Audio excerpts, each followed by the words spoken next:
ഇന്ന് പുലർച്ചെ ഡൽഹിയിലുണ്ടായ ഭൂചലനത്തിന് പിന്നാലെ ബീഹാറിലും ഭൂചലനം. രാവിലെ 8 മണിയോടെ ബീഹാറിലെ സിവാനിൽ ഭൂചലനം അനുഭവപ്പെട്ടത്. പ്രകമ്പനത്തെ തുടർന്ന് ആശങ്കയിലാണ് ഉത്തരേന്ത്യൻ സംസ്ഥാനങ്ങൾ. എന്നാൽ തുടർ ചലനങ്ങൾക്ക് സാധ്യതയുണ്ടെന്നും ജനങ്ങൾ ജാഗ്രത പാലിക്കണമെന്നും എല്ലാവരും ശാന്തരായിരിക്കണമെന്നും പ്രധാനമന്ത്രി നരേന്ദ്രമോദി ആവശ്യപ്പെട്ടു. പ്രകമ്പനങ്ങളിൽ ആശങ്കയിലായി ഉത്തരേന്ത്യൻ സംസ്ഥാനങ്ങൾ.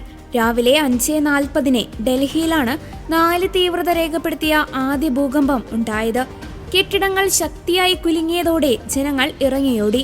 നഗരഹൃദയത്തിലെ ദൗല ഖുവ ആയിരുന്നു പ്രഭവ കേന്ദ്രം. യമുന നദിയുടെ തീരപ്രദേശങ്ങളിലെല്ലാം സാമാന്യം നല്ല രീതിയിൽ പ്രകമ്പനം അനുഭവപ്പെട്ടു. ഡൽഹിയിലുണ്ടായ ഭൂകമ്പത്തെ തുടർന്ന് ആളുകൾ പരിഭ്രാന്തരായിരുന്നു. വലിയ മുഴക്കത്തോടൊപ്പമാണ് പ്രകമ്പനങ്ങൾ അനുഭവപ്പെട്ടത്. ഇതേ തുടർന്ന് ആളുകൾ വീടുകൾ വിട്ട് തുറസായ സ്ഥലങ്ങളിലേക്ക് മാറി.